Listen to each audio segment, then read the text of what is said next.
A neighborhood Crip with a violent criminal history has been sentenced to prison and ordered to pay back to federal government after admitting to COVID-19 relief funding fraud. Now, Brandon Lamar Williams, aka neighborhood Skilo, who ages 30 of Savannah, was sentenced to 60 months in prison after previously pleading guilty to wire fraud, said David H. Estes, U.S. Attorney for the Southern District of Georgia. U.S. District Court Judge William T. Moore Jr. also ordered Williams to pay restitution of $46,522 and to serve 3 years of supervised release upon completion of his prison term. There is no parole in the federal system. Now, as described in court documents and proceedings, Williams, who performed under the name Neighborhood Skilo, in mid-2021 provided false information in loan applications to the Small Business Administration for economic assistance under the Coronavirus Aid, Relief, and Economic Security Act Paycheck Protection Program.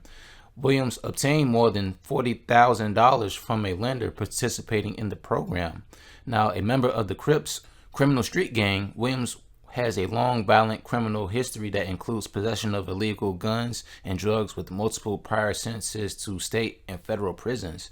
Now, the sentence Mr. Williams received represents the seriousness of his crime and serves to deter individuals who choose to circumvent federal and local laws for personal gain, said Bu Kolotka, Assistant Special Agent in charge of the Atlanta Field Office of the Bureau of Alcohol, Tobacco, and Firearms and Explosives.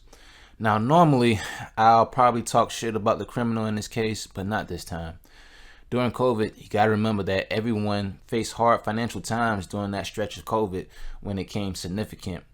Now, yes, what Neighborhood Skilo did was wrong, but honestly, I don't blame him too much. You got to remember that the government didn't really help people that were poor or in poverty at this time.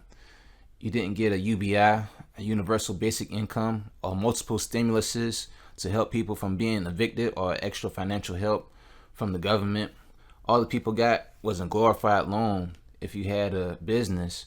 And yes, a lot of people frauded the system in order to get money, but I don't really fault the people. I fault the system that allows the people to finesse the system.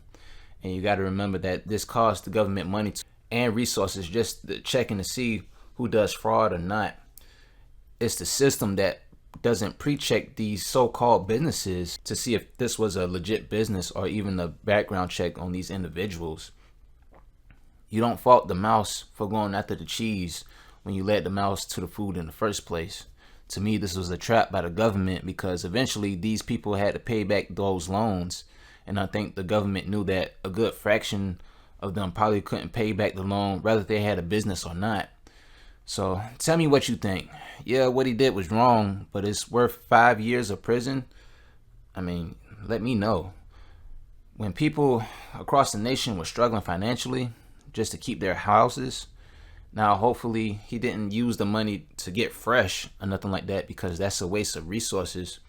But if he used that money to keep a roof over his head, then I totally understand. I don't really side with the bad guys on this channel, but today's my first.